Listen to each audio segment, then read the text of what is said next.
Hello, नमस्कार, वंदे मातरम। आप सभी को एक बार फिर से श्योर सिलेक्शन यूट्यूब परिवार में स्वागत है। आशा करता हूं आप सब स्वस्थ होंगे, मस्त होंगे, दुरुस्त होंगे। तो चलिए, आज का 7 मार्च का करंट अफेयर्स में आप सभी का एक बार फिर से स्वागत है। मैं लेकर आप सभी के लिए आ गया हूं। यह जो करंट अफेयर्स होगा सभी प्रतियोगी परीक्षाओं के लिए बहुत ही महत्वपूर्ण होगा। जो जितने भी CU/CET का आप एग्जाम देना चाहते हैं, चाहे कोई भी ऑल वनडे एग्जाम देना चाहते हैं, उसके लिए बहुत ही महत्वपूर्ण होगा। चलिए, आज जानते हैं कि आज सबसे पहले कौन सा दिवस है। आज के बारे में जानते हैं कि आज कौन सा दिवस के रूप में मनाया जाता है 7 मार्च को। तो सबसे पहले जो है आज जन औषधि, क्या है भाई, जन औषधि दिवस के रूप में मनाया जाता है। जन औषधि दिवस के रूप में आज 7 मार्च को मनाया जाता है। जानते हैं कि क्या होता है इसके पहले। जन औषधि दिवस जो मनाया जाता है 7 मार्च को मनाया जाता है, इसके बारे में थोड़ा सा जान लेते हैं कि क्या कहना चाहता है जन औषधि दिवस। जन औषधि दिवस यह कहता है pharmaceuticals and medicals devices bureau of India. किसमें? Pharmaceuticals and medical devices bureau of India द्वारा मनाया जाता है। किसके द्वारा मनाया जाता है? PMBI के द्वारा मनाया जाता है। PMBI के द्वारा यह मनाया जाता है। PMBI के द्वारा यह मनाया जाता है। ठीक है। यह दिन जेनेरिक दवाओं के उपयोग और जन औषधि परियोजनाओं के लाभों के बारे में जागरूकता फैलाने के लिए मनाया जाता है। 4 जन औषधि दिवस का विषय जो है ये जो क्या है भाई, जन औषधि दिवस का जो विषय है वह जन औषधि जन उपयोगी है। जन औषधि जन उपयोगी, जन औषधि जन उपयोगी, इसका क्या है भाई? थीम है। जन औषधि जन उपयोगी इसका क्या है भाई? थीम है। यानी 7 मार्च को जो मनाया जाता है जन औषधि दिवस के रूप में मनाया जाता है। इसका थीम जो है 2022 का जन औषधि जन उपयोगी, इसका थीम रखा गया है। इस बात को ध्यान में रखिएगा। आइए देखते हैं बहुत ही महत्वपूर्ण, केंद्रीय औद्योगिक सुरक्षा बल का 53वें स्थापना दिवस समारोह में मुख्य अतिथि के रूप में शामिल हुए अमित शाह। हमारे देश के गृह मंत्री अमित शाह जो है CISF के 53वें स्थापना दिवस के रूप में, उनके रूप में मुख्य अतिथि के रूप में यह क्या हुए थे? शामिल हुए थे। कहां पे शामिल हुए थे? समझते हैं। 2022 में जब CISF डे मनाया गया, वो जो 53वां CISF डे मनाया गया, 53 नंबर का CISF डे बनाया गया है। 53 नंबर का CISF डे मनाया गया, 53वां CISF डे मनाया गया। उसमें अमित शाह आपको दिखाई पड़ रहे हैं कि यह मुख्य अतिथि के रूप में शामिल हुए हैं। समझते हैं कि केंद्रीय गृह एवं सहकारिता मंत्री अमित शाह 6 मार्च यानी कल, बीते हुए कल को हुआ क्या हुआ? CISF का स्थापना दिवस मना 6 मार्च को मनाया गया। कहां पे? गाजियाबाद में मनाया गया। यह गाजियाबाद में मनाया गया है। 53वें स्थापना दिवस समारोह में मुख्य अतिथि के रूप में शामिल हुए हैं अमित शाह ने बल की पत्रिका सेंटिनल 2022, क्या है भाई? सेंटिनल 2022, सेंटिनल 2022 का विमोचन भी किया। अमित शाह ने एक पत्रिका जो है CISF का एक पत्रिका है, उसका नाम है सेंटिनल 2022, उसका विमोचन किए हुए हैं अमित शाह जी, हमारे देश के गृह मंत्री। आइए जानते हैं CISF के बारे में थोड़ा सा। CISF के बारे में थोड़ा सा जानते हैं। सेंट्रल इंडस्ट्रियल सिक्योरिटी फोर्स, इसका जो है फुल फॉर्म होता है। एक केंद्रीय सशस्त्र बल है जिसे केंद्रीय औद्योगिक सुरक्षा बल अधिनियम 1967, इसे जो है 1967 किसके तहत? केंद्रीय औद्योगिक सुरक्षा बल अधिनियम के तहत गठित किया गया था। यह केंद्रीय गृह मंत्रालय के अधीन आता है। CISF पूरे भारत में स्थिति औद्योगिक इकाइयां, सरकारी अवसंरचना परियोजनाओं और सुविधा तथा प्रस्थानों को सुरक्षा कवच प्रदान करता है। मुख्य रूप से यह जो है सुरक्षा यानी सिक्योरिटी के रूप में काम करता है बहुत सारे चीजों के लिए। परमाणु ऊर्जा संयंत्रों, खानों, तेल क्षेत्रों तथा रिफाइनरी, मेट्रो रेल, प्रमुख बंदरगाहों आदि जैसे औद्योगिक क्षेत्रों को CISF द्वारा संरक्षित किया जाता है। आपको मुख्य रूप से देखा जा सकता है, देख सकते हैं कि मुख्य जगह पे CISF के जवान उपलब्ध रहते हैं, उपस्थित रहते हैं। जैसे कि मेट्रो में गए तो वहां पर CISF, एयरपोर्ट पे गए तो वहां पर CISF दिखाई पड़ेंगे, इंडस्ट्रियल एरिया में गए तो वहां पर CISF का जवान दिखेंगे। तो मुख्य रूप से CISF जो है बहुत सारे क्षेत्रों में दिखाई पड़ते हैं। भारत में अन्य केंद्रीय सशस्त्र बल हैं। भारत में और भी सेंट्रल फोर्सेस हैं, जैसे CRPF है, केंद्रीय रिजर्व पुलिस है, सीमा सुरक्षा बल है, भारत तिब्बत सीमा पुलिस है यानी आईटीबीपी या एसएसबी भी जो है या केंद्रीय सशस्त्र बल है जो मुख्यतः बहुत ही जगहों पर आपको दिखाई पड़ते हैं। इस बात को ध्यान में रखिएगा।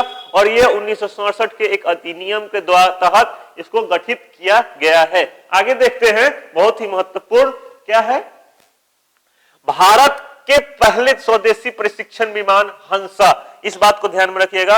हंसा जो है, हंसा का एक अच्छा सा प्रशिक्षण हो गया। हंसा इंजन ने समुद्र स्तरीय प्रशिक्षण पूरा किया है। यह स्वदेशी प्रशिक्षण विमान है, स्वदेशी विमान है, इसका नाम है हंसा। ये जो है अपना प्रशिक्षण पूरा कर लिया है, हंसा। नेक्स्ट देखते हैं, विश्व मोटापा दिवस 2022 कब मनाया जाता है। देखिए, विश्व मोटापा दिवस कब मनाया जाता है। विश्व मोटापा दिवस जो मनाया गया 4 मार्च को मनाया गया। जानते हैं इसका थीम क्या रखा गया। 4 मार्च को मनाया गया, इसका थीम रखा गया everybody needs to act.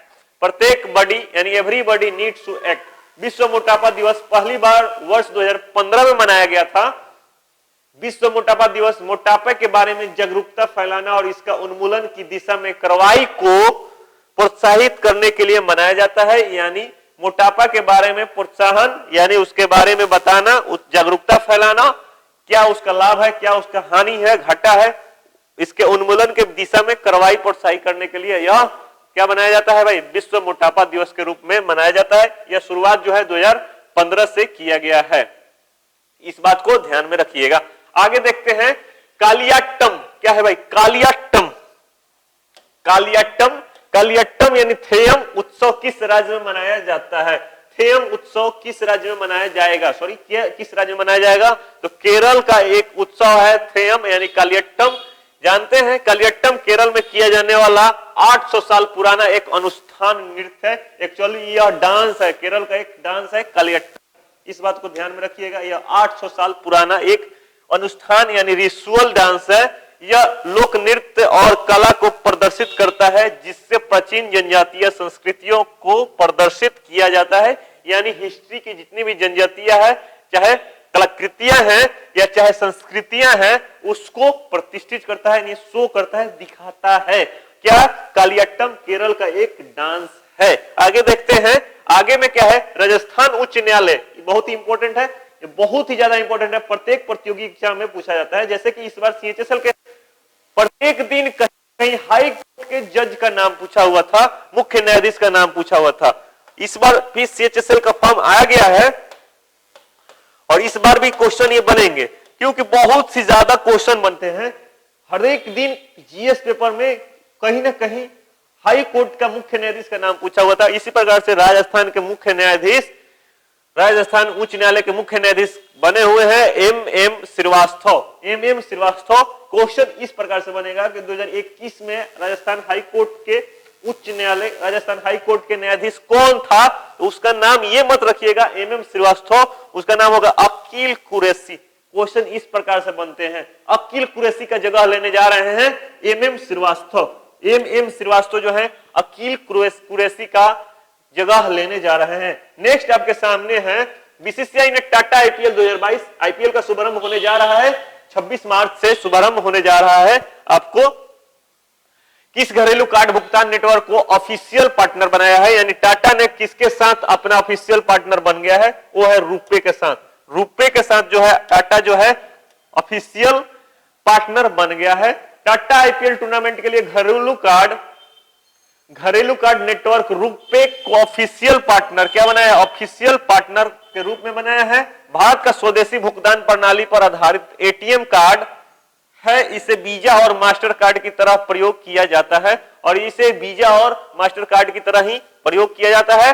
Tata IPL जो है शुभारंभ किया जा रहा है, यानी इस बार आईपीएल जो है स्पॉन्सर्ड किया है, यानी खरीद लिया है, जो है टाटा ने खरीद लिया है। टाटा आईपीएल 2022 26 मार्च से शुरू होगा, जो कि यह टूर्नामेंट 15वां संस्करण है।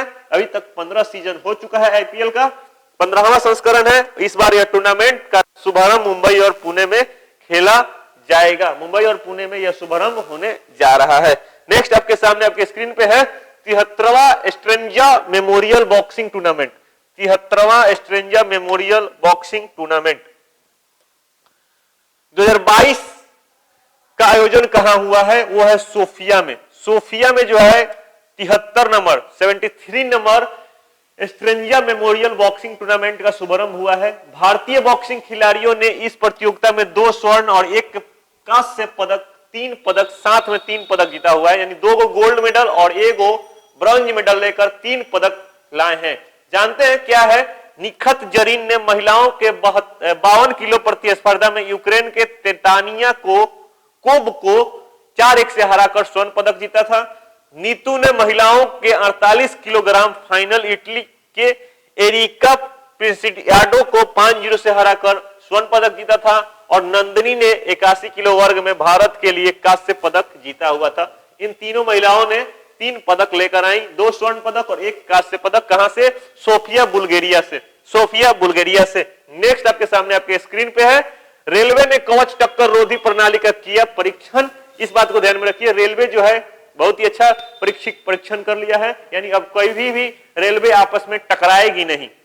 आइए समझते हैं रेलवे आपस में, अब रेलवे जो है बोलते हैं, क्या बोल रहे हैं हम लोग, ट्रेन जो है आपस में कभी भी टकराएगी नहीं, ठीक ना। किसके तहत? कवच, सुरक्षा कवच, उसका नाम जो है कवच, कवच रोधी के तहत जो है रेलवे इसका एक अच्छा सा परीक्षण कर लिया, प्रशिक्षण कर लिया कवच रोधी के तहत। इस बात को ध्यान में रखिएगा, कवच रोधी के तहत रेलवे ने एक अच्छा सा प्रणाली का किया परीक्षण कर लिया है। समझते हैं थोड़ा सा भारतीय रेलवे, इंडियन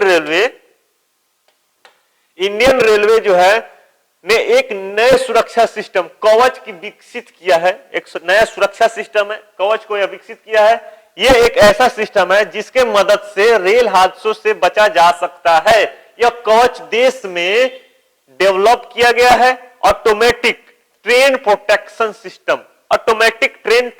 सिस्टम है, यानी ट्रेन जो है अपने आप से प्रोटेक्ट हो जाएगी। जिस तरह से कोई भी 4 व्हीलर में क्या होता है, एयर बैग होता है, थोड़ा सा भी गाड़ी में लगता है कि टक्कर हुआ, वो तुरंत एयर बैग खुलता है और क्या होता है, उसमें जितने भी व्यक्ति बैठे हुए थे उसको सेफ्टी कर देता है, सेफ कर देता है। कवच सुरक्षा सिस्टम किस तरह से काम करता है? कवच सुरक्षा सिस्टम जो है, कवच सुरक्षा सिस्टम इस तरह से तैयार किया गया है कि अगर एक लोको इंजन के सामने दूसरा लोको इंजन आ जाए तो यह कवच इंजन को 380 मीटर की दूरी पर रोक देगा। अरे भाई, ये 380 मीटर की डिस्टेंस पर ये रोक देगा। अगर पता चलेगा कि अरे वहां पे एक इंजन आ गया, लोको इंजन, और यहाँ पे एक लोको इंजन आ गया है, तो 380 मीटर की दूरी पर दोनों इंजन अपने आप को रोक देगा। इस बात को ध्यान में रखिएगा। आइए जानते हैं थोड़ा सा रेलवे के बारे में। कब यह स्थापना हुआ, कौन इसके मुख्य बोर्ड के अध्यक्ष हैं, रेलवे मंत्री कौन है? सबसे पहले रेलवे का स्थापना जो हुआ, रेलवे का जो स्थापना हुआ 16 अप्रैल 1853 में हुआ। आप लोगों को पता होगा कि यह अंग्रेज के द्वारा किया गया था, थाने से मुंबई के बीच में चलाया गया था, ठीक ना। मुख्यालय इसका जो है अभी नई दिल्ली में है, रेलवे का मुख्यालय जो है नई दिल्ली में है। रेलवे के मंत्री आपको पता है कि अश्विनी वैष्णव है, और रेलवे के बोर्ड अध्यक्ष जो है वीके त्रिपाठी हैं, अभी बने हुए हैं वीके त्रिपाठी। आरपीएफएस यानी महानिदेशक संजय चंद्र जी हैं। रेलवे पुलिस फोर्स सिस्टम के जो महानिदेशक हैं जो वह है संजय चंद्र, और स्वतंत्र भारत के पहले रेलवे मंत्री जो थे जॉन मथाई थे। जॉन मथाई जो थे स्वतंत्र भारत के पहले रेलवे मंत्री थे, जॉन मथाई। आगे समझते हैं भारतीय सेना द्वारा 3 दिवसीय शीतकालीन उत्सव का आयोजन कहां किया जाएगा। यानी भारतीय सेना द्वारा जो है 3 दिवसीय जो है शीतकालीन उत्सव का आयोजन किया जा रहा है, वह है गुलमर्ग में। कहां पे? गुलमर्ग में। गुलमर्ग कहां पे स्थित है भाई? जम्मू कश्मीर में। गुलमर्ग जम्मू कश्मीर में किया गया है। पर्यटन स्थल गुलमर्ग यह एक पर्यटन स्थल है। भारतीय सेना की डैगर डिवीजन, कौन सा? डैगर डिवीजन और कश्मीर पर्यटन विभाग के सहयोग से 3 दिवसीय शीतकालीन महोत्सव का आयोजन किया गया है। मुख्य रूप से भारतीय सेना के डिवीजन के और कश्मीर पर्यटन विभाग के सहयोग से यह 3 दिवसीय महोत्सव का शुभारंभ किया गया है। कहां पे? जम्मू और कश्मीर में। आइए समझते हैं एक नजर में जम्मू कश्मीर। एक नजर में जम्मू कश्मीर समझते हैं। आपको दिखाई पड़ रहा है, ये रहा हमारा जम्मू कश्मीर, यानी कश्मीर और लद्दाख। अब यह क्या हो गया है? पहले राज्य था, अब यह केंद्र शासित प्रदेश हो गए हैं, ठीक ना। केंद्र शासित प्रदेश के रूप में बंट गया है। पहले यहाँ पर 370 धारा था, उसको 370 धारा को हटा दिया गया। समझते हैं एक नजर में जम्मू एंड कश्मीर को। आपके सामने आपके स्क्रीन पे ये रहा जम्मू कश्मीर केंद्र शासित प्रदेश है। इस बात को ध्यान में रखिए कि जम्मू कश्मीर क्या है? जम्मू कश्मीर एक केंद्र शासित प्रदेश बन गया है।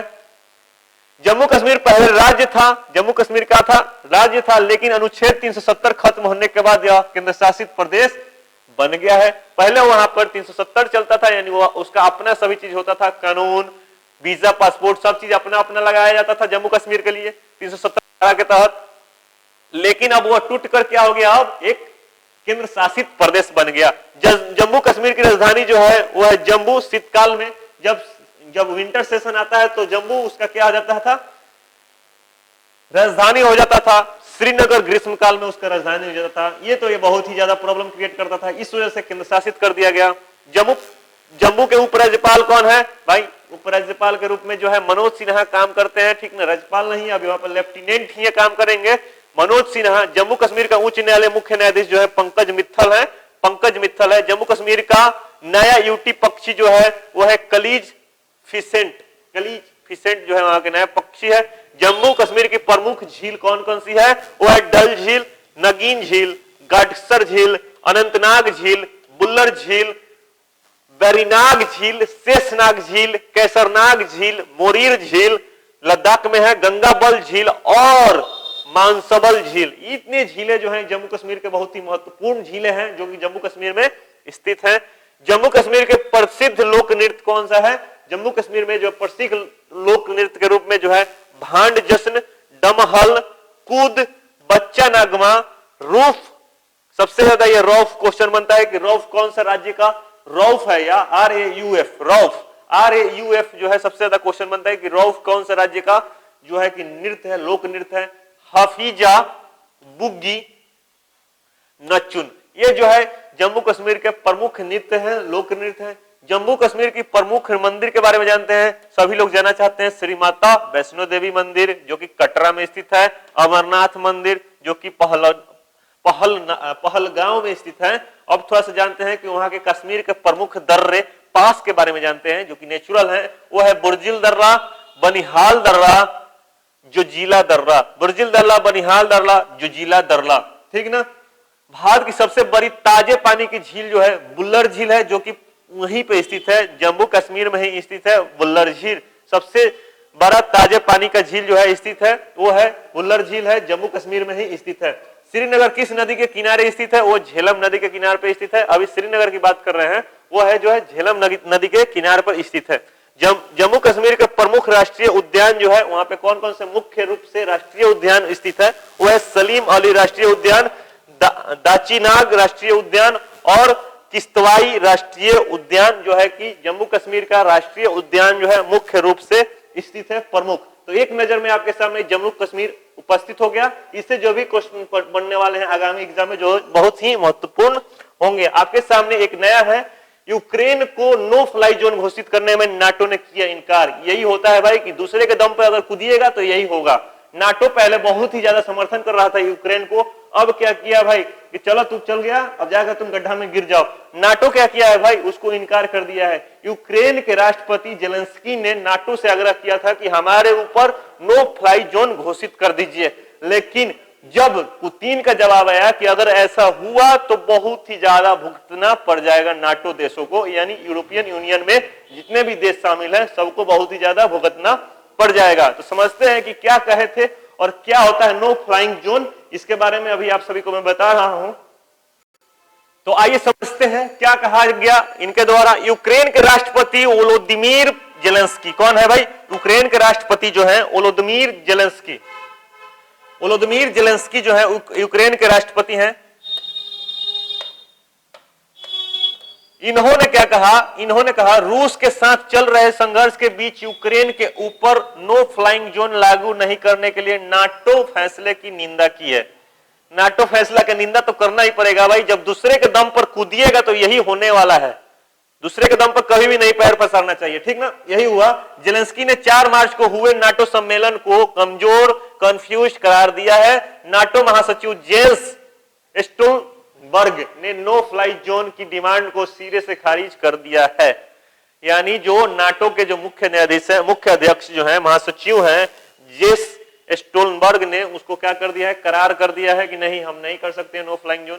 समझेंगे कि नो फ्लाइंग जोन होता क्या है, खारिज कर दिया है। उन्होंने चेतावनी दी कि ऐसा करने से यूरोप में रूस के साथ बड़े पैमाने पर जंग शुरू हो सकती है। हाँ भाई, करना ही पड़ेगा।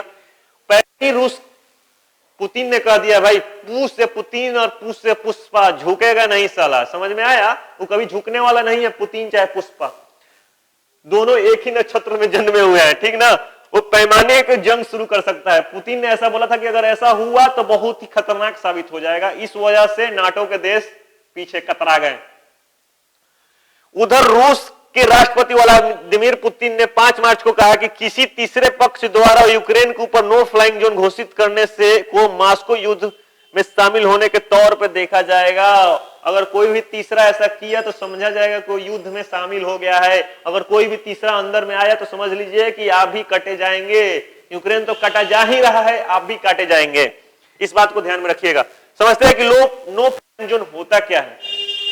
मोटे मोटे तौर पे समझिए कि नो फ्लाइंग जोन होता क्या है। नो फ्लाइंग जोन होता है कि नो फ्लाइंग जोन उस इलाके को कहते हैं जिसके ऊपर एरोप्लेन उड़ाना मतलब कि सशक्त प्रतिबंध लग जाता है, जिसके ऊपर से किसी भी तरह का कोई भी हवाई जहाज, लड़ाकू विमान, हेलीकॉप्टर के उड़ाने पर पाबंदी हो जाता है।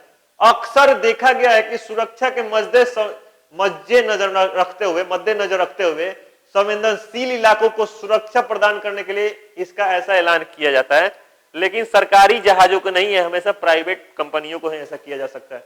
इसके अलावा भी किसी खास मौके पर किसी निश्चित इलाके को नो फ्लाइंग जोन घोषित कर दिया जाता है, यानी किसी भी खास मौके पर किसी भी स्थिति में नो फ्लाइंग जोन घोषित कर दिया जाता है। जैसे कि समझा जाता है कि अभी प्रधानमंत्री इस क्षेत्र में आते हैं, वहां पर नो फ्लाइंग जोन घोषित कर दिया जाता है कि ताकि कोई भी आतंकवादी चाहे कोई भी ऐसा घुसपैठ ना हो, ठीक ना। इस वजह से आपको बता दी कि इसके विपरीत एयर स्पेस बंद करने के लिए सिर्फ कमर्शियल विमानों पर रोक लगती है, और सिर्फ यह कमर्शियल विमानों पर ऐसा रोक लगता है, ठीक ना। व्यापारिक विमानों पर ऐसा रोक लगता है नो फ्लाइंग जोन में।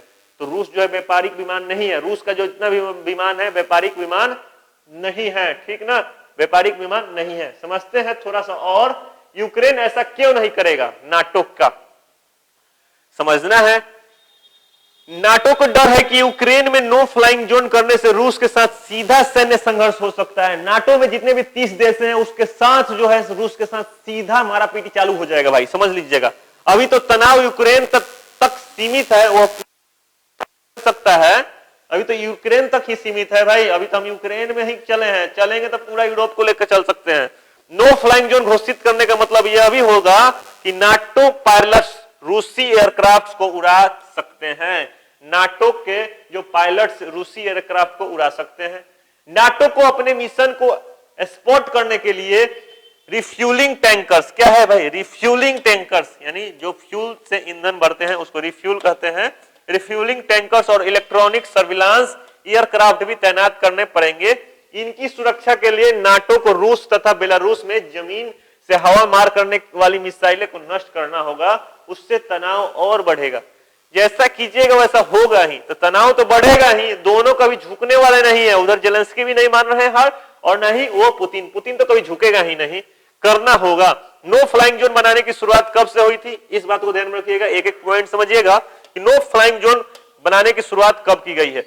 पश्चिमी देशों 1991 में खारी युद्ध के बाद इराक के कई हिस्सों में नो फ्लाइंग जोन बनाया गया था। 1991 में खाड़ी देशों में जब युद्ध हुआ था तो वहां पे इराक के बहुत सारे जोन में नो फ्लाइंग जोन बनाया गया था।